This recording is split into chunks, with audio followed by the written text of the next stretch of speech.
많은 것을 나의 주인 삼고 나아갔던 우리의 모습들이 있다면, 우상 섬김이 있었다면, 이 시간 다시 한번 아버지, 이 시간 주님 앞에 무릎 꿇고 모든 것을 회개하며 주 발 앞에 겸손하게 엎드려 주의 은혜를 구하며 나가는 시간이 될 수 있도록, 하나님 앞에 예배하는 시간이 될 수 있도록 이끌어 주시옵소서. 기도하며 나갑시다. 하나님, 이 시간 아버지 하나님을 기도하며 소망하며 나가는 시간들 가운데 인도하시길 소망합니다. 하나님의 은혜가 우리 인생과 삶의 길 가운데 있음을 고백하며 주님 나라를 소망합니다. 하나님 아버지 무릎을 꿇고 나가는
우리의 인생에 주 예수 그리스도가 나를 십자가 죽으시지 않았다면, 그 은혜 아니었다면, 아버지 그 십자가의 능력이 아니었다면 나는 절대로 하나님 사망 가운데, 죽음 가운데 다시 헤어나오지 못하는 그런 인생인 것을 이 시간 고백하고, 하나님 이 시간 하나님께로 더 가까이 여기를 소망합니다. 비록 우리가 이 땅에 믿음을 가지고 살지만 여러 가지 아버지 이 땅을 믿음으로 살아갈 때 고통 가운데 고난 가운데 있음을 고백합니다. 주의 아버지 자리를 감당하기 위하여 하나님 부르심마다 하나님 나아가는 이 길 가운데 여러 가지 것들이 아버지 하나님 우리의 삶 가운데 있음을 고백합니다. 그 모든 것을 다 주관하시는 그 하나님 앞에 이 시간 다 내려놓고 주께로 가까이 오는 수고합니다. 이 가운데 예배자로 우리를 세워주시옵소서. 기도를 나갑시다.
앉으셔서 앞에 찬송가를 회복했기 때문에 주 말씀 향하여 같이 찬양하고 말씀 전하겠습니다.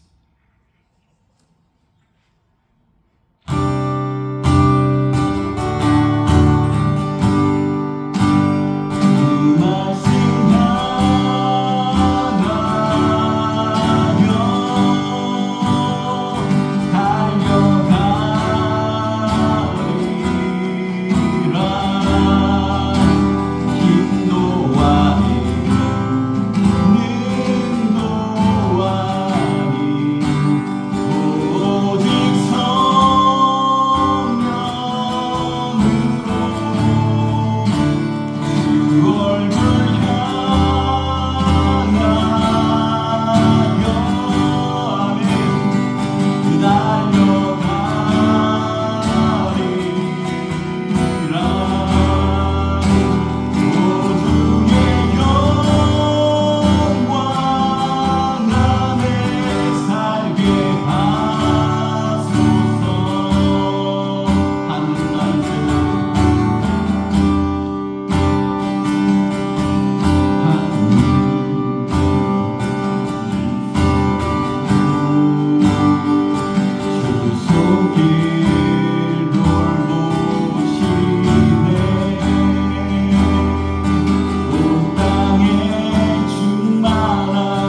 하나님 감사합니다. 이 시간 주 말씀 향하여, 말씀 되신 하나님을 향하여 달려가는 이 우리의 마음과 우리 중심과 우리의 정신과 우리의 믿음과 우리 진행이 될 수 있도록 하나님 이 시간 다른 곳으로 이 예배 가운데 달려가지 않게 하시고 하나님 말씀을 향하여, 아버지 하나님을 향하여, 예수 그리스도를 향하여 달려가는 아버지 이 시간 이 공간이 될 수 있도록 하나님 이끌어 주시옵소서. 하나님 그 마음을 하나님 받으시고 이 예배 가운데 함께 하실 줄, 한 영혼 한 영혼의 심령 가운데 주님 자정하실 줄 믿고 예수 그리스도의 이름으로 간절히 기도합나이다. 아멘.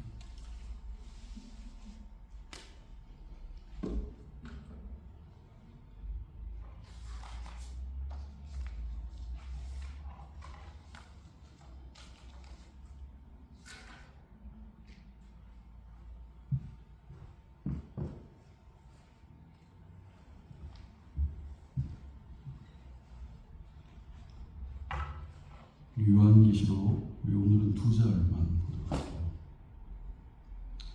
6장 1절, 2절 이 2절을 보도록 하겠습니다. 요한계시록 6장 1, 2절 잠을 읽겠습니다. 내가 보매 어린 양이 7인 중에 하나를 떼시는데 그때에 내가 들으니 내 생물 중에 하나가 우레소리가 같이 말하되 오라 하기로.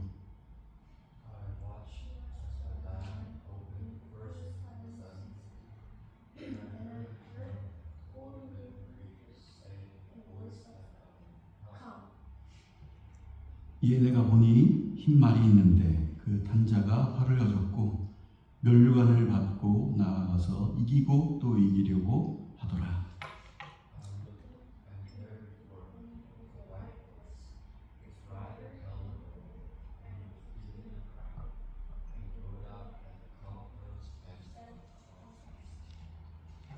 아멘.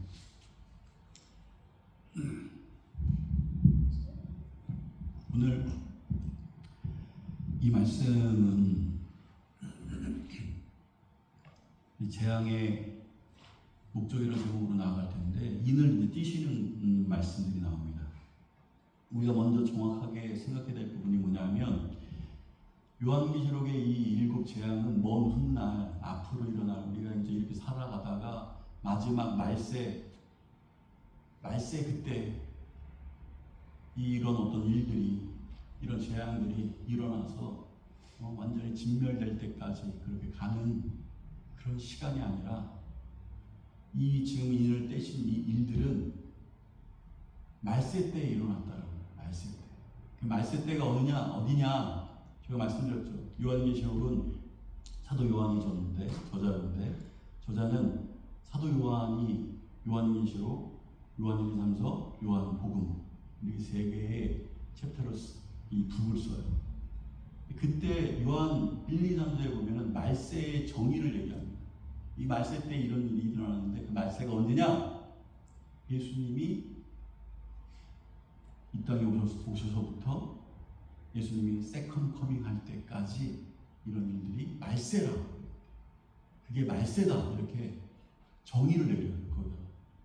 우리는 말세를 그냥 우리가 살다가 마지막 그때 막 마귀들이 나타나고 마귀들이 공중 막 나타나고 사람들을 다 죽이고 막 휴거되고 막 이런 상상을 하잖아요. 그 모든 걸 다 버리고 우리가 살아갈 때 지금 내가 말세를 살아간다라고 생각하고 사는 거하고 앞으로 이제 나는 내 시대 아직까지 말세가 안 왔어. 지금은 말세가 아직 아니니까 넉넉히 있어도 돼. 이렇게 살아가는 거 앞으로 나중에 있을 거야 라고 생각하면서 사는 거하고 완전히 우리의 삶의 자세는 틀리더라고요. 지금 우리가 사는 이 현재가 어때요? 말세다. 이 말세 때에 뭐가 있냐? 재앙이 있다는 거예요. 지금 이 시간에 이 시대에 우리가 재앙이 없다면 말세가 아닌 거예요. 반드시 뭐가 있냐? 재앙이 있어요. 주님께서 인을 띄신단 말이야. 초림에 오셔서 주님께서 인을 띄셨어요. 이 땅의 이 세계에는 말세를 살아가는 우리에게는 이 교회에게 반드시 핍박이 있고 신앙 생활을 하면서 신앙인으로 살아가는 것에 있어서 반드시 제약이 있다는 거예요. 사람들의 손가락질이 있고 이 세상의 어떤 가치관과 틀린 어떤 부분들로 우리의 신앙이 뺏기거나 우리의 마음을 자꾸 다른 것으로 채우게 우상 섬김으로 살아가게끔 만드는 그런 일들이 지금 이 말세 때에 있다는 재앙의 일종으로 오늘의 이 말씀에 7가지 재앙 중에 첫 번째로 띄는 거예요. 근데 이 띄는 이때가 언제냐라는 것을 우리가 먼저 생각해야 되죠. 그 띄는 그때가 지금 이 시간, 우리가 살고 있는 이 시대, 이 상황이랍니다. 우리가 이 앞에 부분 제가 1, 2절밖에 안 한 이유가 우리가 뭐 다시 우리가 요한계시록을 쭉 나갔는데 교회부터 시작해서 너무 띄엄띄엄 나갔지만 7교회를 시작해서 이렇게 쭉 나갔어. 계시가 뭐냐? 이 챕터는 뭐야? 하나님의 계시라부터 시작되었어. 계시는 뭐예요?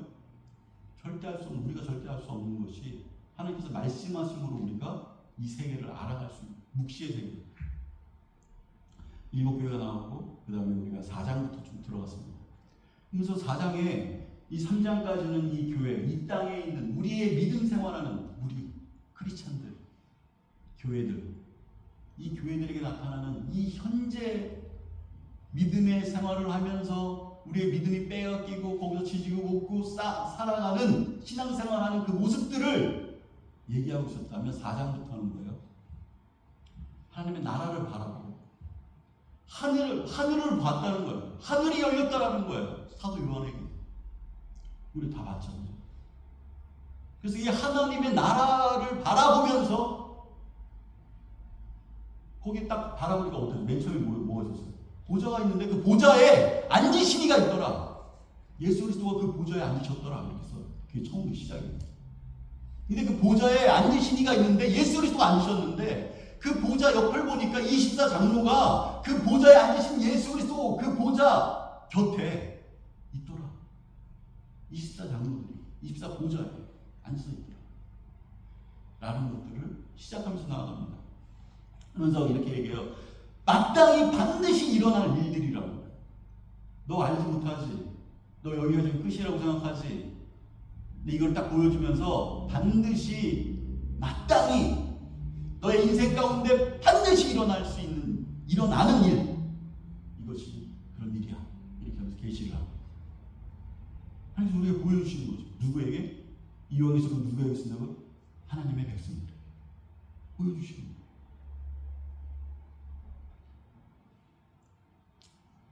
이 시대 상도들이 누구냐라고 하니까 말씀드렸죠. 하나님을 그 구약에서 12지파들이 하나님을 정말 받아들이고 나아갔던 대표적인 하나님의 백성들을 얘기하고, 구약에서 12제자들 정말 주님을 받아들여서 믿고 따라갔던 그런 어떤 하나님의 백성들, 이 대표자들, 그 대표자들이 24장로들이 거기 앉아있다는 거예요. 그러니까 누구가 내가 앉아있다는, 하나님을 진짜로 받아들였다면 거기에 내가 있더라는 거예요. 사도 요한도 놀란 거죠. 딱 보니까 하나님의 보좌에 그 옆에 보니까 하나님을 진짜로 받아들인 사람들이 내가 거기 있는 거야. 그러면서 반드시 그날이 올 것이다 라고 얘기하는 거예요.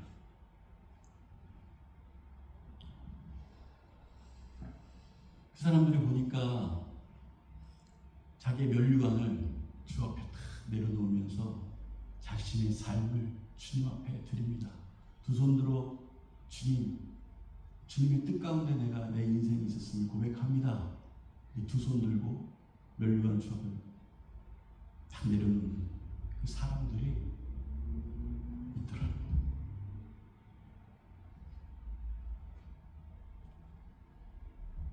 그런 백성들이 있더라고요. 그러면서 그 4장 끝에 뭐라고 썼냐면 만국의 주의 뜻대로 지으심을 받았다. 이렇게 모든 것이 하나님의 뜻대로 지으심을 받았다는 거예요. 다시 말해서 하나님이 완벽하시다라는 것이 뭐냐, 그 뜻이 뭐냐면 하나님의 뜻이 이루어가기에 모든 만물은 그 뜻에 맞게 지어졌다는 거예요. 하나님의 뜻에 맞게 지어졌다는 거예요. 이 모든 만물들이 하나님의 뜻대로 지음을 받았다는 거예요. 우리가 그 뜻이 뭐냐는 것도 살펴봤어요. 그죠? 그러니까 하나님을 우리가 오해하면 안 됩니다. 하나님은 완전한데 이런 불합리한 세상, 뭔가 핀트가 안 맞는 세상, 뭔가 재앙도 있고 여러 가지 불합리화도 있는 것 같은 어떤 그런 세상을 왜 지으셨을까 이렇게 말하는 것은 오해라는 거예요. 하나님은 완벽하세요. 어떻게 하면 하나님의 백성을 만들어가기에 완벽한 세상을 만드셨다는 뜻이에요. 이 세상은요, 하나님의 백성을 만들어가기에 완벽하게 하나님께서 주의 뜻을 이루어가기에 완벽하게 만드셨어요. 왜 그런 일이 있느냐? 하나님의 백성들이 거기서 있기 때문에. 하나님의 백성들이 거기에서 지으신 바 뭔가 깨닫고 주님 앞에 나아가기 때문에. 여러분 이해 못하고 내 지식으로 내 근시안적인 어떤 그 시각으로는 이해할 수 없는데 그것을 통하여 하나님의 백성들이 반드시 일어납니다. 그 사건을 통해서.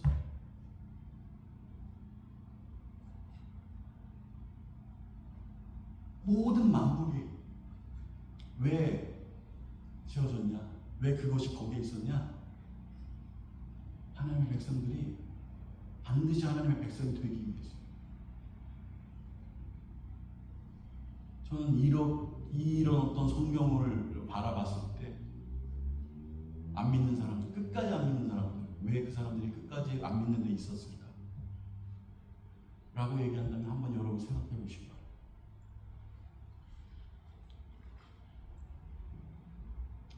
그런데 여기에서 보니까 인을 떼시는 분이 하나님이라는 거예요.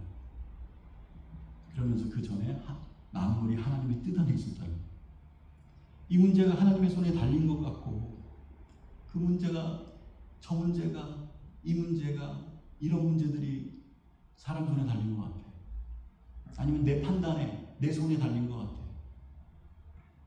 그런 것 같지만 큰 그림으로 보니까 그분의 뜻 안에 있더라고요.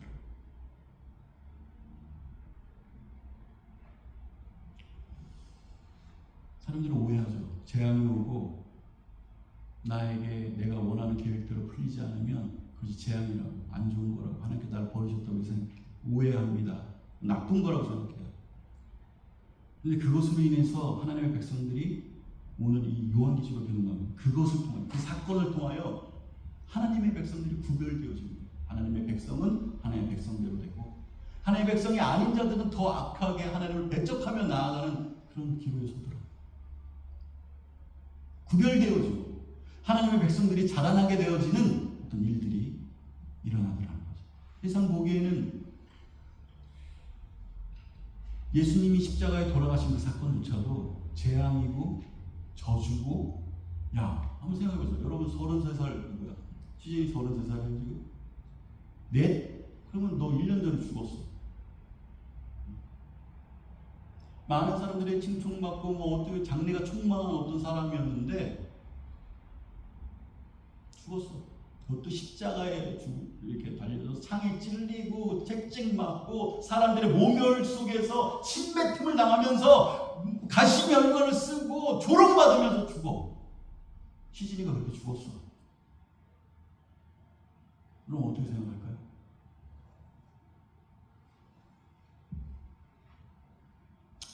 참 인생이 불쌍하다. 저 젊은 나이에 꽃도 못 펴보고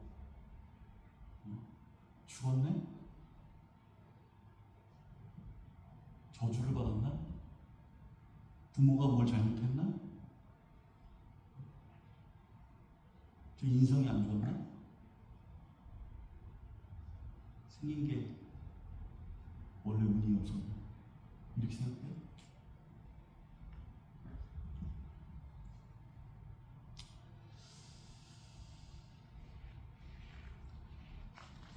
그 말씀을 이제 성경에서 얘기하죠. 저번 주에 얘기했던 것 같아요. 다른 사람들은 도살장에 끌려가는 양같이 봤다는 거야. 저 사람은 저주받았네? 도살장에 끌려가는 양과 같네? 아무 힘도 없는, 아무런 거부하고 저항도 없어, 아무 무능력하고 능력도 없고 아무것도 가진 것도 없는 그런 양의 모습으로 죽었다는 거예요. 그런데 그것을 하나님의 나라, 그 보좌 앞에 있는 그 보좌에 계신 분이 딱 얘기할 때, 하나님께서 얘기하실 때 그는 사자, 라이온, 유다의 사자 이렇게 얘기하죠. 하나님이 보시는 눈은 틀리다는 거예요. 다르다는 거예요.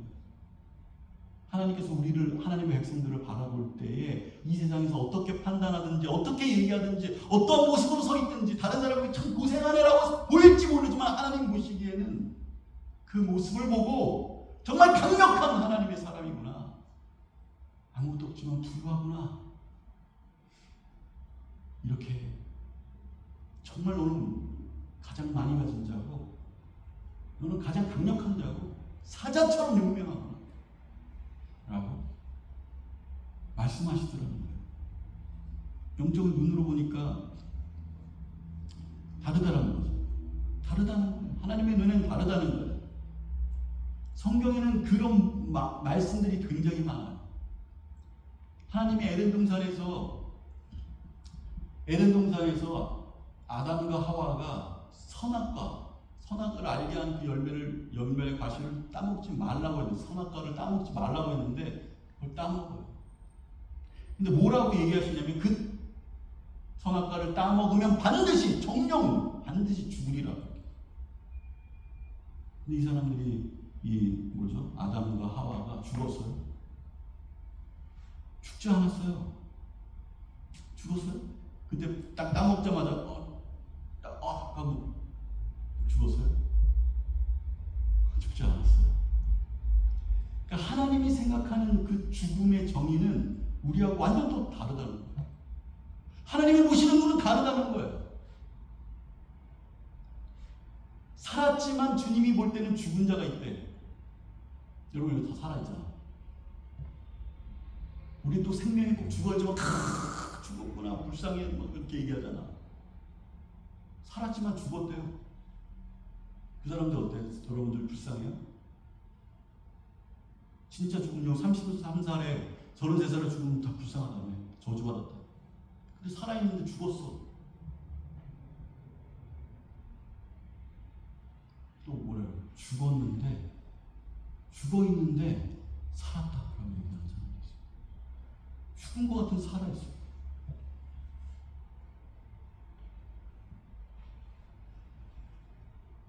살았지만 주님이 볼 때 죽은 자가 있고, 죽은 자 같지만 주님이 볼 때 산 자가 있더라는 거예요. 다르더라는 거죠. 여러분의 상태는 어떻습니까? 여러분 주변에 정말 나이가 들어서 죽어도요, 마음에 슬픔이 있잖아요. 그죠? 이제도 젊었을 때 누구 친구가 죽으니까 너무 슬퍼. 저 작은 아버지가 49살에 돌아가셨어요. 어머니가 60몇 살. 내 친구 고등학교 때 가스 불다가 겨울에 가스 먹다가 죽었어요. 처음 이 친구가 고등학교 죽었어요. 고등학교 때.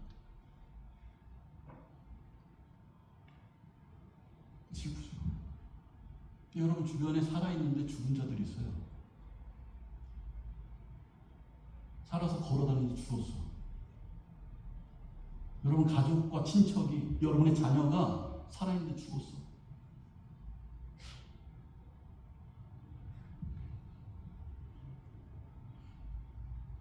그것에 대한 어떤 마음들이 있어요?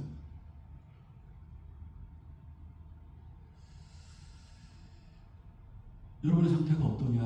하나님을 만나야 죽은 내 영혼이 살게 되더라.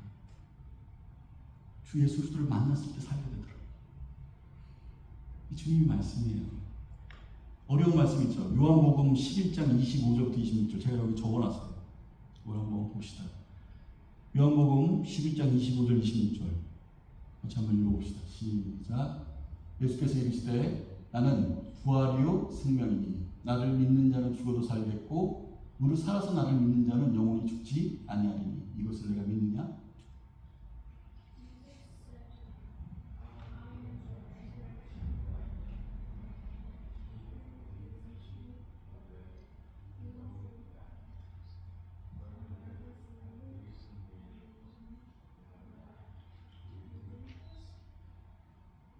여기서 나오죠. 나를 믿는 자는 뭐요? 죽어도 살겠고 죽었는데 살았다는 거예요.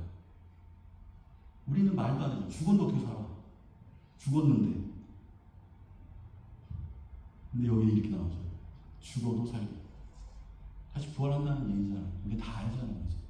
그리고 또 뭐예요? 무릇 살아서 나를 믿는 자는 영원히 죽지 않아요. 어떤 분이 이 말씀이 절대로 이해해요. 살아서 주님을 믿었는데 많은 사람들의 저도 장례식 많이 가고 살아서 주님을 믿으면 영원히 죽지 않겠다는 거야. 그런데 주님을 예수께서 진짜 믿은 사람인데 죽었어. 말씀이 풀리지가 않는 거예요. 아니, 성경이 뭐 거짓말이야? 이렇게 생각이 들죠. 저도 장례식장에 뒤에서 딱 있는데 뒤에서 이렇게 장례식 많이 가잖아요. 어떨 때는 집 같이 옆에서 집도도 하지만 또 어떤 때는 뒤에서 이렇게 있을 때가 있어요. 뒤에서 많은 사람들이 막 울고 막 그렇게 하는데 다 여기서 믿음의 사람이에요. 그 사람도 죽은 사람이. 근데 딱 있는데 꼭 주님께서 이렇게 말씀하시는 것 같아요. 네 눈에는 죽은 것 같지?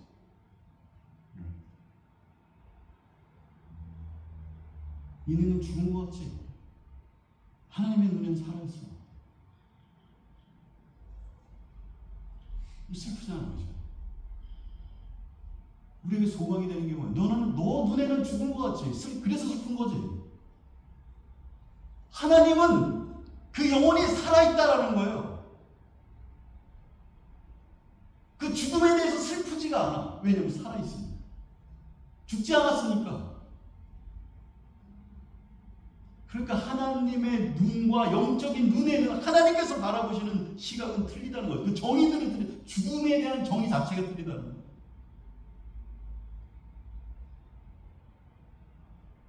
이런 것들이 성경에 엄청 많이 나옵니다. 우리가 이해하지 못하는 말들이 많아요. 막 어떻게 죽었는데 살았고 살았는데 죽었어. 이런 얘기.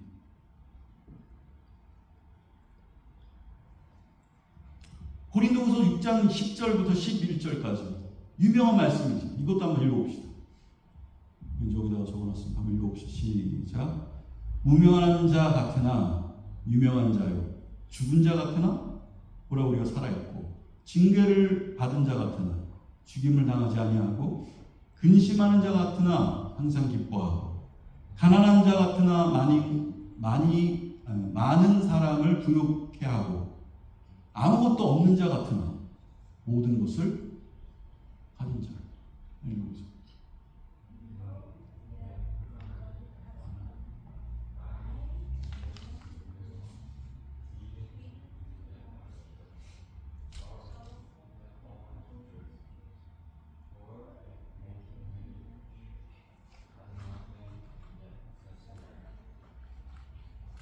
여러분,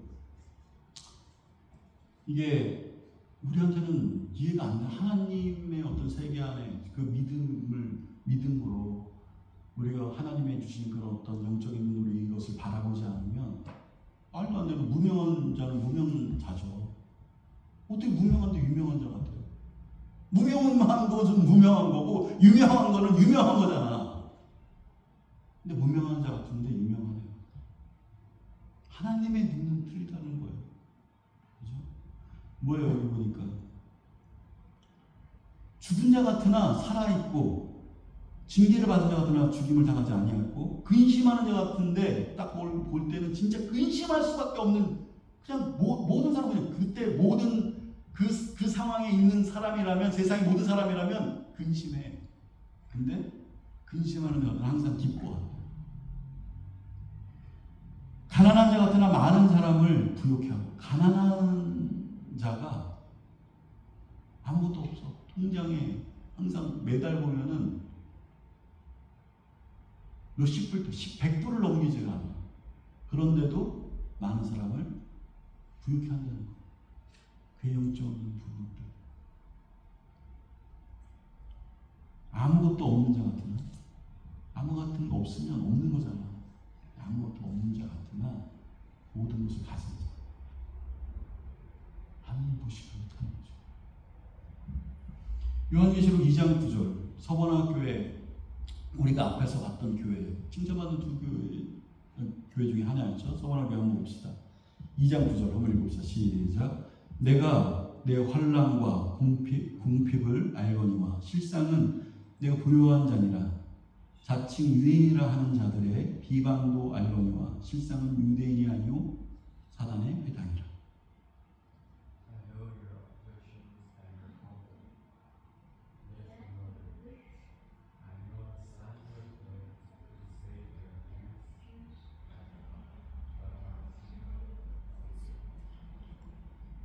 여기서도요.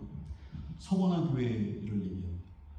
너가 당하고 있는 그 환난과 궁핍, 그 교회가 당하고 있는 환난과 궁핍을 다 알아. 그렇지만 실제로는 뭐냐? 너희가 가장 부유한 자다. 궁핍하고 막 그러는데 하나님 보시기에 가장 부유한 자.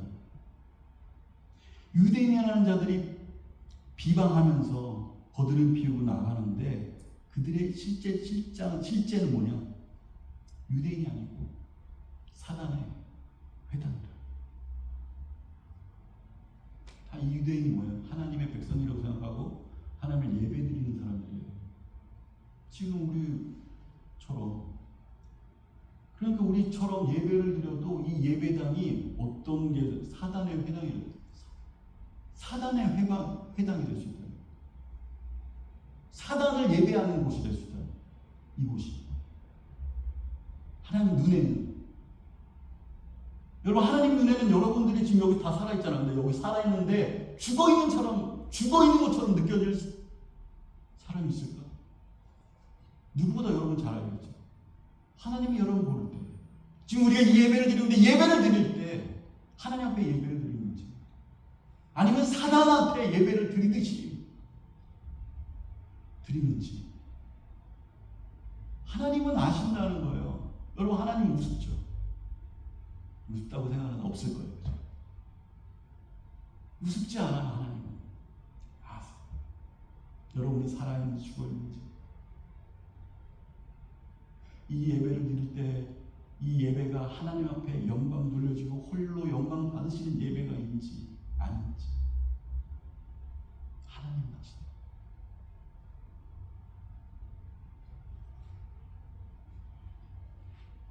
이 회당에 사람이 꽉 차 있으면 하나님이 받으시는 예배 같아요.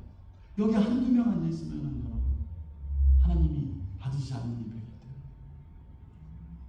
한 영혼이 있어도 하나님 영광 받으시는, 하나님이 홀로 영광 받으시는 예배가 있어요.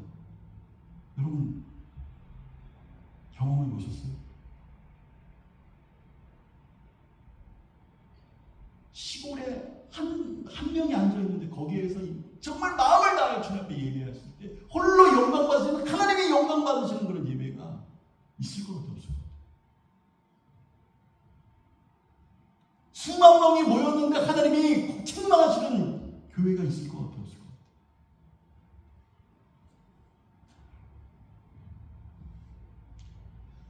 3장 1절 봅시다. 3장 1절 굉장히 구유한 교회였죠. 4대 교회. 이 3장 1절 시작. 4대 교회의 사자에게 편지하라. 하나님의 7영과 7별을 가진 이가 이르시되 내가 내 행위를 하노니 내게 살았다 하는 이름은 가졌으나 죽은 자로다.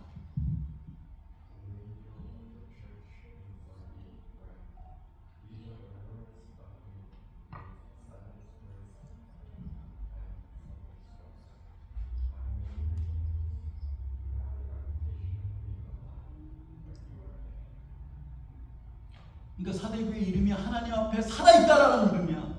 내가 하나님을 나의 하나님으로 모십니다. 하나님은 살아계십니다. 라고 하는 그 이름을 가졌는데 실생은 죽었다. 하나님 나의 하나님입니다. 라고 고백하는데 실제로는 나의 하나님이 아닌 거야. 죽은 거야. 누가 죽은 자냐? 죄 가운데 있으면 우리가 계속 보혈의 찬양을 불렀잖아요.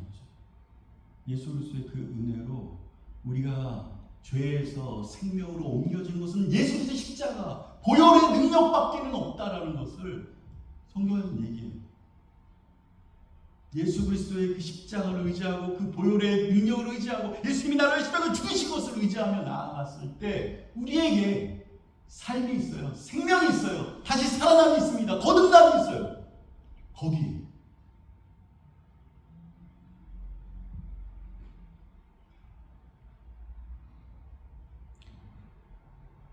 죄 가운데 있어서 주님과 단절된 사람, 이 사람은 죽은 자예요.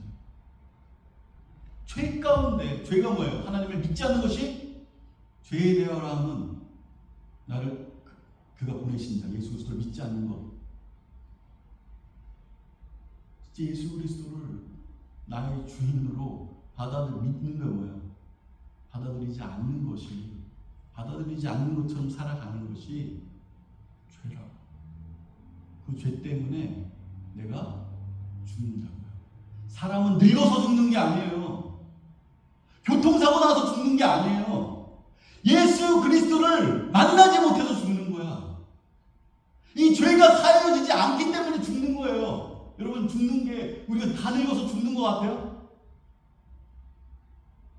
잠시 잠깐 죽는 거겠죠. 우리의 삶은 영원하잖아.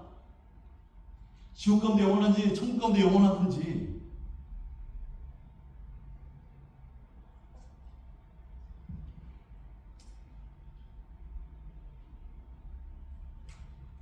에베소서 2장 1절에 보니까 이렇게 나옵니다. 너희는 죄와 허물로 죽었던 너희를 그가 살리셨다. 너희가 죄와 허물로 죽었던 너희를 그가 살렸다. 나는 죽었던 존재였던 거야. 뭐 때문에? 죄 때문에. 예수 그리스도를 내가 주로 받아들이지 않은 것 때문에 죽었다라는 거예요. 여러분, 언제 죽어요? 늙어서 죽습니까? 실질적으로 진짜로 여러분이 죽는 거는요, 예수 그리스도를 믿지 않기 때문에 죽는 거예요. 살아있으면 죽은 거예요. 하나님 보시기엔 그렇다는 거예요. 다르다는 거예요. 우리의 생각을 바꿔야 돼요. 인간적 육신적인 생각, 여기에서 머무는 들풀에 있는 들꽃과 같은 인생을 바라보면서 가는 게 아니에요.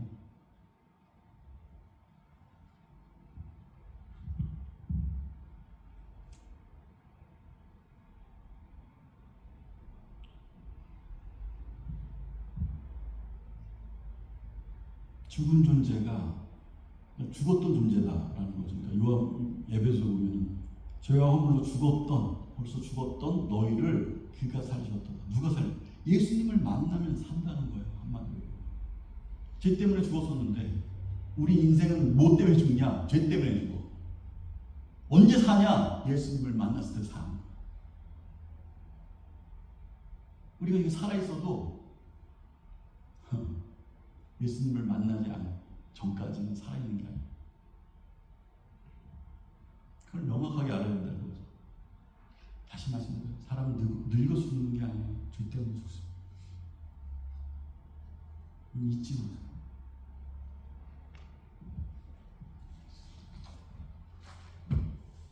오늘 1, 2절 보겠습니다. 이 인을 떼시는 거죠. 그죠? 1절에 보면 내가 보면 어린 양이 7인 중에 하나를 떼시는데 그때 내가 들으니 내 생명 중에 하나가 우레소리같이 말하되 오라 하기로 인지하니. 근데 이 인을 누가 떼느냐? 7인 중에 하나를 뗐다는 거예요. 누가? 예수 그리스도가. 예수 그리스도만이 이 인을 떼실 수 있는 분이라고 얘기했죠. 이 인을 띈 사람은 무엇을 줘야 되는 거야? 생명을 줘야 되는 거예요. 인을 띈 사람들은 반드시 구원해야 돼요. 어떤 인간도 자신조차 구원할 수 있는 만물 중에 누구도 없더라는 거예요. 내 자신도 내가 컨트롤하지 못해. 내가 이렇게 하고 싶은데 이렇게 못 가. 내가 이렇게 계획하고 갔는데 그 계획이 흔들어져. 내 마음조차 다스릴 내 생각조차 다스리지 못해. 그렇게 말아야지, 그렇게 하지 말아야지 하면 해. 나 이렇게 갈 거야 하는데 이렇게 가. 니는 진짜 하지 말아야지 해. 이거 진짜 해야지. 이거 안 못해. 그게 우리 인생이야. 인을 떼시길 단 한 분, 예수 그리스도. 그분이 인을 떼셨는데 많은 사람들이 이 재앙은 그러니까 인을 떼셨을 때 첫 번째 재앙이죠. 이 재앙이 사단이 주는 것이라고 생각을 합니다. 저번에도 말씀드렸죠.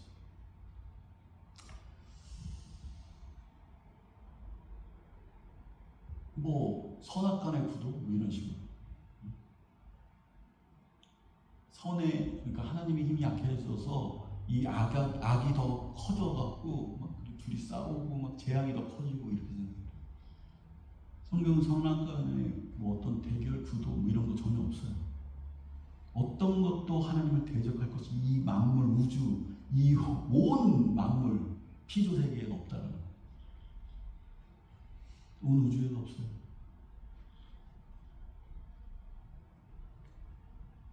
어떤 것도 대적할 수 없어요. 대결할 수 없어요. 누구 하나님과 대결할 수 없어요. 어떤 일. 사단이 공중 권세 잡은 자 이렇게 얘기하잖아요. 우리가 공중 권세를 잡았다는 게요. 하나님의 나라의 권세를 잡았다라고 착각하는 사람도 있어요. 그 말이 아니에요. 하나님 나라의 권세를 잡은 것은 아무것도 없어요. 이 공중 권세 잡은 거는 안 믿는 사람들이 자기 욕심대로 가는 이기적이고 자기가 하나님처럼 되려는 어떤 정말 뭐 내가 끌고 모아서 내가 왕처럼 되겠다, 내가 다른 사람보다 높아지겠다, 많이 갖겠다, 막 이렇게 하는 어떤 그 종력과 욕심과 그 이기적인 어떤 그런 마음들. 이 세계에 살아가는 사람, 그 세계를, 그 권세를 잡았다는 거예요. 공중 권세 잡은 자. 하나님 나라의 뭐 어떤 것들을 뭐 잡았다? 말도 안 되는 거죠.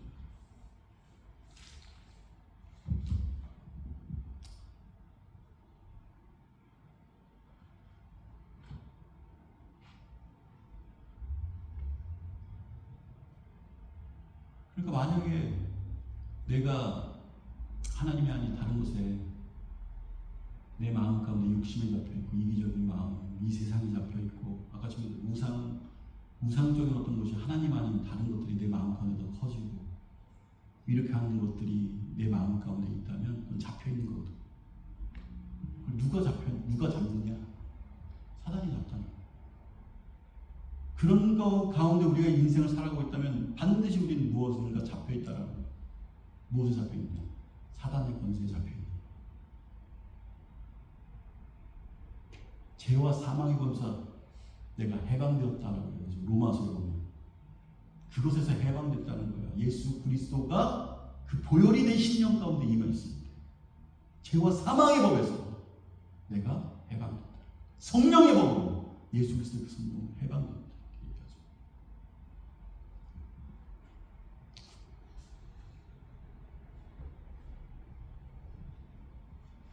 저번에 말씀드렸지만 이 세상은 선악과의 구도가 아니라 하나님의 섭리와 하나님의 계획과 하나님의 뜻대로 하나님이 원하시는 대로 하나님의 계획하신 대로 하나님의 목적하신 대로 이 세상이 결론 맺어집니다.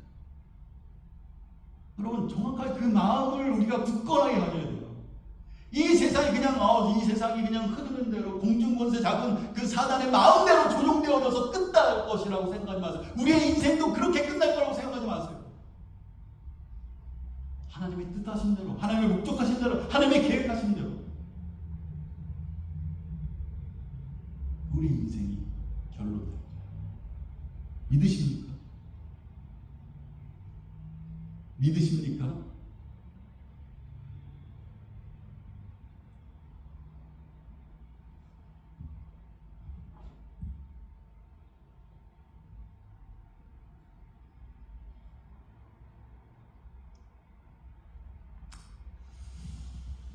오늘의 말씀에 인을 띄워주는데 띄어짐으로 인해서 재앙이 시작되어지는데 어디서부터 시작되냐? 하나님의 보좌에서.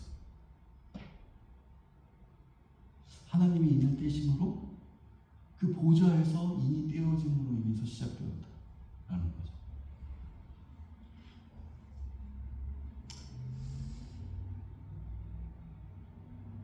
왜? 결론적으로 왜 떼어지느냐? 이 재앙을 통해서 우리를 하나님의 백성으로 만들기 위해서.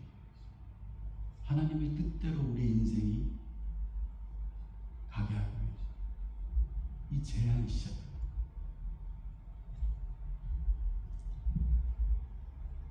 거기에 하나님의 목적하심이 있다는 거죠.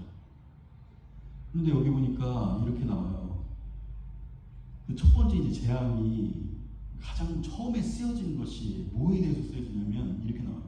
이에 내가 보니 그 첫 번째, 그러니까 우리 지인이 말세를 살아가는 것에 있어서 처음에 쓰여진 거죠. 이 순서, 시간 순서대로는 아니야. 이게 이 동시다발적으로 이루어지기 때문에. 그렇지만 어떻게 될까? 맨 첫 파트에 이 부분들이 중요하기 때문에 쓰여졌겠죠. 보세요. 이에 내가 보니 흰 말이 있는데 그 탕자가 활을 가졌고 멸류관을 받고 나아가서 이기고 또 이기더라 하니라. 인을 뗐는데 흰 말이 나오고 그 흰 말을 탄 자가 활을 가졌고 멸류관을 받고 나가서 이기고 또 이기려고 한다는 거야. 이 흰 말을 탄 자가 누구냐는 거죠. 그것을 많은 사람들이 많아서 질문했어요. 어떤 사람들은 막 이게 잘못 해석되어지 막 이랬거든요. 왜냐하면 요한계시록 19장 11절에 보면은 똑같이 흰 말을 타고 머리에 관을 쓴 자가 나오는데 이 사람이 진리로 심판하고 싸우시고 모든 것을 다 이게 악한 것을 쓸어버려요. 사람. 흰 말을 타고 멸류관을 쓴 자가 예수 그리스도였어요. 그런데 중요한 건요. 여기에서 나오는 흰 말을 타고 멸류관을 쓰고 나온 이 장은요. 예수님이 인을 떼어서 어떻게 됐어요? 재앙으로 온 거예요. 그걸 잊지 마요. 예수님이 아니라는 거죠. 예수님과 비슷한 모습. 이단이 뭐예요? 앞에는 똑같은데 끝에가 좀 틀리는 게 이단이잖아요. 끝이 틀리다 이거잖아. 여기도 마찬가지예요. 모습은 비슷하게 해. 흰 말을 타고 멸류관을 쓰고 이렇게 예수님 와서 이기셨다 이렇게 하는데 이기고 또 이기려고 하는 거야. 이기려고 애쓰는 거야. 재앙으로 와서. 하나의 저주로 와서 재앙으로 와서 이기고 또 이기려고 하는 거야. 이게 첫 번째 나오는 재앙이라는 거죠. 굉장히 닮은 모습이지만 예수님을 모방하고 있지만 예수님이 아니라는 거예요. 좋은 일이 발생하는 것이 아니라 재앙으로 끝난다. 하나의 재앙으로 하여서 끝나는. 그리고 예수님을 닮은 모습으로 이기고 또 이기려고 한다는 거예요. 이것을 아주 큰 승리를 가지려고 한다는 거예요. 이런 자가 첫 번째 재앙으로 나왔다는 거예요.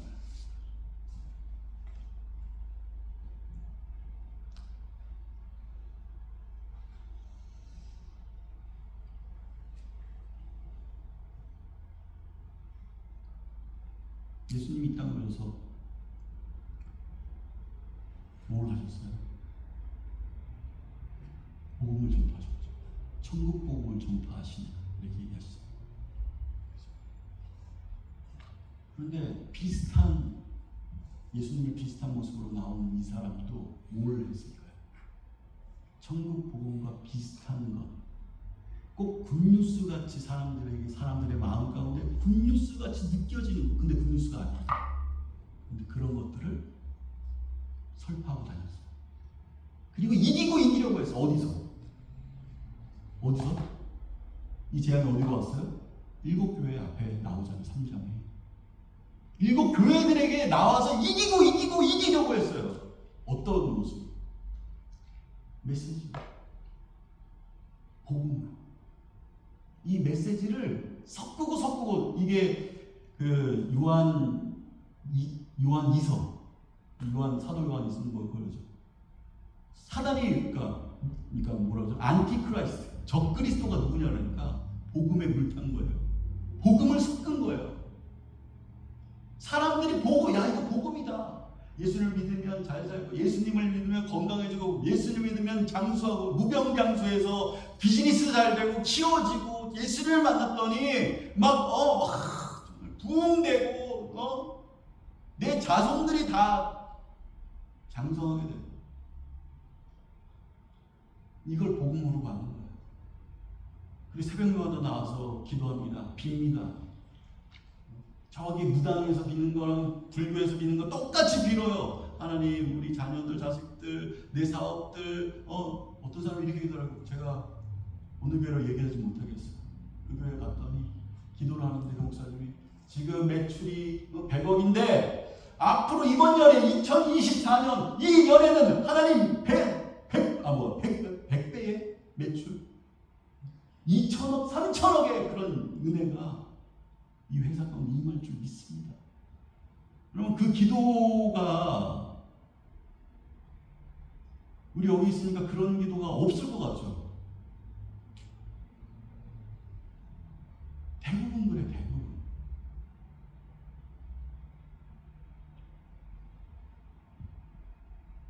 그 메시지. 여기 와서도 마찬가지예요. 우리가 정신 차려야 되는 이유가 뭐냐면 메시지 전쟁이 복음을 섞어서 하는 그 복음을 여기에서 재앙 중에 놓다는 거예요. 지금 이 시간이 있다는 거예요. 말세를 살아가는 우리 이 시대에 인이 껴져서 첫 번째로 나왔는데 첫 번째 인이 껴졌는데 거기에 비슷한 예수님과 비슷한 자가 나와서 복음을 설파하는 거예요. 교회에서 이기고 또 이기려고 하는 거예요. 이게 진짜야. 이렇게 따라가야 돼. 이게 굿뉴스다. 너의 인생 가운데 이렇게 얘기하는 거.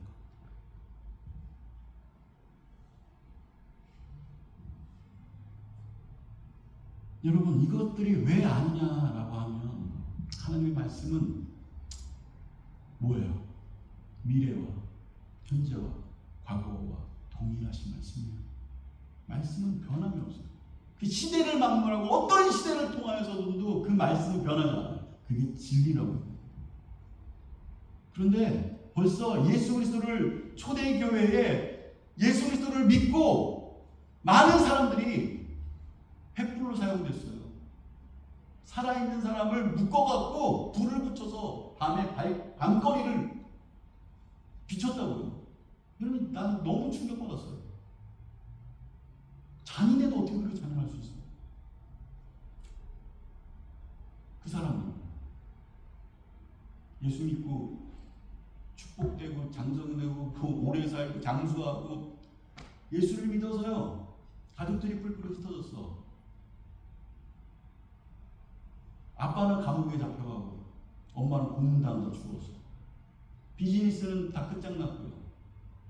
여기 살 수 없어서 내 아들은 저기 다른 나라로 보냈어.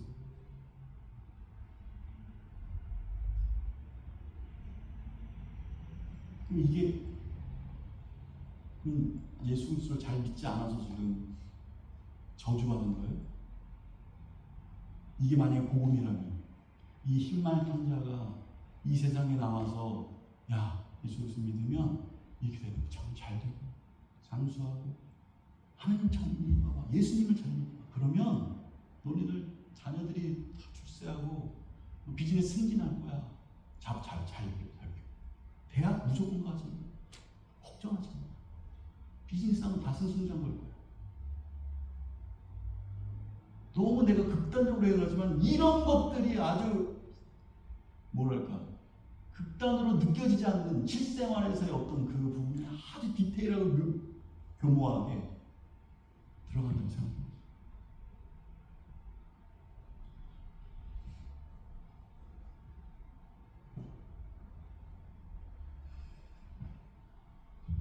말도 안 되죠.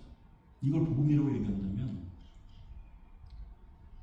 하나님을 잘 믿지 않아서 세상에서 출세하고 건강하고 성공하지 못할 것이라고 한다면 정말 여기 하나님의 백성들 12 제자들 죽었을 때 어떻게 됐어요? 12 제자들 죽었을 때 다 못 자려고 뭐 이렇게 죽었잖아요. 그죠? 다 아시잖아요. 예수님은 어떻게 죽으셨어요? 십자가 못 박혀 죽으셨어요. 멸시와 모멸을 당하면서. 이 사람은 예수를 잘 안 믿었기 때문에, 하나님을 잘 믿지 않았기 때문에, 복음을 잘 몰라서 그런 거예요. 예수님이.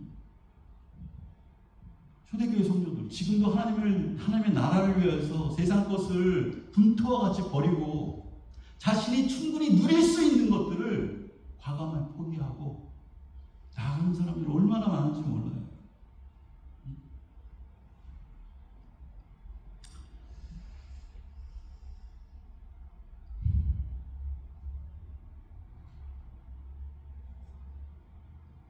근데 그런 사람들을 저주받은 것처럼, 복음을 모르는 것처럼 얘기한다면 말도 안 되는 거죠. 진실된 하나님의 백성들 저주받은 사람처럼, 불쌍한 사람처럼, 잘못된 길을 간 것처럼 생각하게 하는 쓰레기 같은 메시지들, 이것이 재앙이라는 거예요. 정말 주님을 향하여 나아가서 자기가 정말 누릴 수 있고 최소한 이거 예수를 믿지 않으면, 자기의 콜링대로 가지 않으면, 하나님의 부르심, 사명, 그것들 가지 않으면 충분히 이 세상에서 누리고 다 누리고 살아갈 수 있는 사람들, 그걸 다 놓고 가는, 정말 그거를 쓰레기처럼 여기고 가는 사람들, 이런 사람들이 불쌍해지고 미친 사람 되고 왜 그러냐고 그러고 이러면 예수를 믿으면 그런 게 아니야. 잘 된다니까. 예수를 믿으면 부유해진다니까. 집 산다니까. 봐봐. 예수 잘 믿어갖고 집 사고 차 사고 건강하고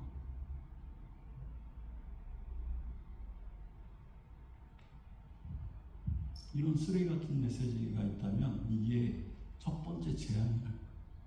이게 재앙이라는 거예요. 성경에 나와. 그게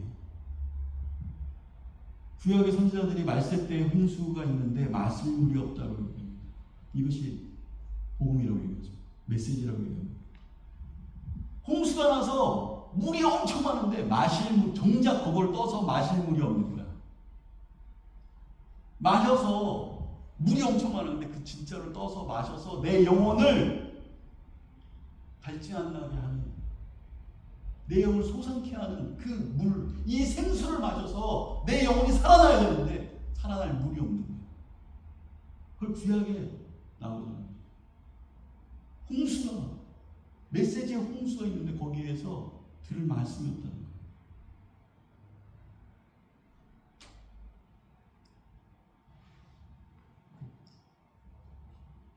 2절에 흰말을 탄 자, 사단, 즉 적그리스도고, 적그리스도를 따르는 자들은 그 영이 있는 곳이고, 이 적그리스도의 가르침을 가지고 티칭하는 자들이 거짓 선지자들이다, 이렇게 얘기합니다. 이 거짓 선지자들이 활개를 치고 정말 대단한 것처럼 활개를 치면서 막 병 고치는 거, 뭐 은사 띄우, 야, 자, 나아라, 뭐 어쩌고저쩌고 하면서 막 다 막 비우케는지어다, 뭐 건강할지어다, 영통, 물통, 무슨 오통이 있어요. 오통 또 그런 사람도 있고 별의별 사람들 다 있어요. 이런 거짓 선지자들이 활개치면서 어떻게 얘기해요? 이 마지막 절에 보니까 이기고 또 이기고 이기려고 하더라. 승리하려고 하더라. 이 교회 안에 들어와서 승리하려고 하더라. 교회 안에 들어와서 정말 주님을 따르는 그 자들에게 거짓 메시지를 줘서 야, 그렇게 가지 않도록 한다는 거예요. 그게 재앙이라는 거예요. 힘들게 가고 있는데 야, 그렇게 갈 필요 없어. 야, 뭐 주님 앞에 네 인생을 드려? 네 삶을 드려? 야, 웃기는 소리 하지 마. 어디에서 그런 얘기? 교회 안에 들어와서 이기고 또 이기려고 하더라.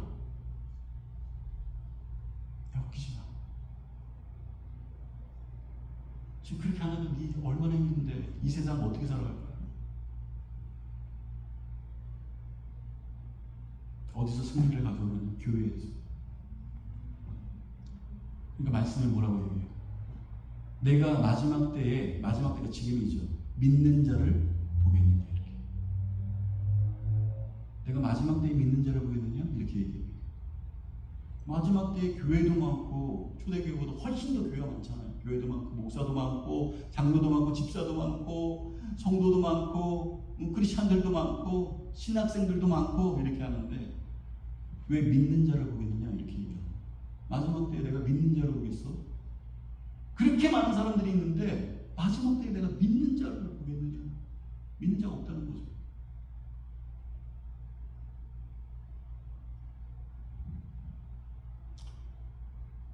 적그리스도가 예수의 복음을 변질케 말하고 그 시간을 지나다 보니까 진짜 복음, 본질적 그런 것들이 점점 힘을 잃고 없어지게 되더라. 그리고 이 적그리스도가 안티크라이스트, 복음이 아닌 것을 얘기하고 설파하고 다니는 사람들이 활개치고 그 사람들이 인기를 받고 이기고 또 이기고 이기려고 하더라. 이것이 재앙이고 그 재앙이 지금 우리 속에 있다. 이 재앙을 통하여서 하나님께서 원하시는 것은 뭐냐? 하나님의 사람을 그 재앙을 딱 만났을 때 그 거짓 복음을 딱 들었을 때 야! 이 세상이 이게 거짓 복음들이 판치는구나. 내가 이것에 휘둘리면 안 되겠다. 정신 똑바로 치고 깨어! 웨이크업하자! 라고 나아가는 하나님의 백성들이 그렇게 반응하는 영혼들이 있다. 아니면 거기에 휩쓸려서 나아가는 그런 딱 이렇게 나눠지더라고요. 그런데 이 재앙을 주는 목적이 뭐예요? 하나님의 백성을 반드시 하나님의 백성으로 끌어가기 위해서.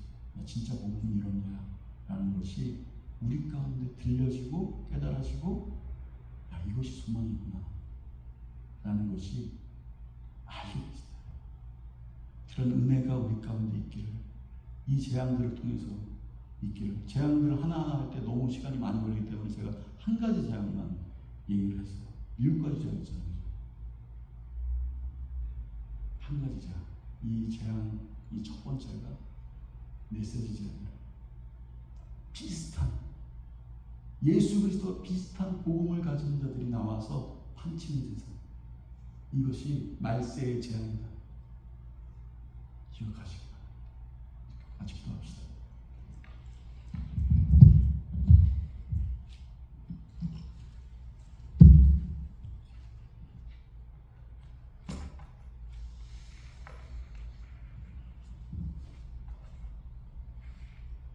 이 시간을 마치 기도할 때 하나님 참 하나님께서 인을 띄어서 뛰셔서 7가지 재앙이 지금 말세를 사는 우리에게 임하는데 그 재앙 가운데 첫 번째가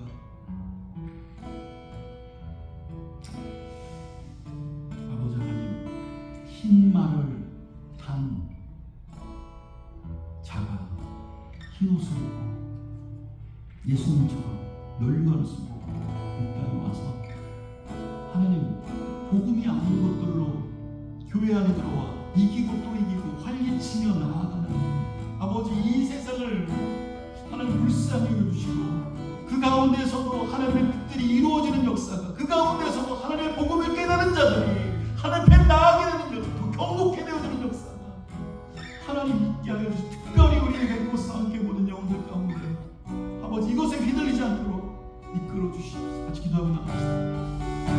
주님, 아버지 하나님 이 가운데 아버지 하나님 나를 소망하며 믿고 원하고 소망을 주리고 나아갑니다. 하나님, 아버지 하나님 이 가운데서 우리의 말씀, 아버지 이 말씀처럼 아버지 우리가 이 땅을 살아갈 때 무엇을 어떤 것으로 아버지 나가지를 깨닫고 나가는 역사를 이루할 수 있도록 인도하여 주시길 축원하고 예수 그리스도의 보혈의 피밖에 아버지 우리가 그 긍휼로 들어갈 수 있는 길이 없음을 고백하며 아버지 하나님 다시 하나님의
아버지 하나님, 우리의 고백이 될 수 있도록 인도하여 주시옵소서. 아버지, 이 온 우주 만물을 만드신 그 예수 그리스도가 아버지 하나님, 우리 인생 가운데 가장 어떤 것보다 큰 하나님이신 것을 고백할 수 있도록 인도하시길 소망합니다. 하나님, 다른 것에 우리의 삶을 드리는 것이 아니라 오로지 주 예수 그리스도 나를 창조하신, 나를 구원하신 그 하나님 앞에 나의 모든 삶을 드릴 수 있는 아버지 하나님, 그런 인생을 우리의 주인 앞에, 우리가 주인이라 고백하는 자에게 그 분 앞에 아버지 우리의 삶을 드릴 수 있도록 하나님 이끌어 주시기를 소망합니다. 하나님, 아무것도 드리지 못하는 인생이 아니라 내 삶조차, 나의 모든 것을 주님 앞에 있습니다 고백할 수 있는 그 고백이 우리의 아버지 하나님, 하나님의 백성이라는 자들 가운데 임할 수 있도록, 우리 맹도 성계 모든 영혼들 가운데 임할 수 있도록 이끌어 주시기를 간절히 소망합니다.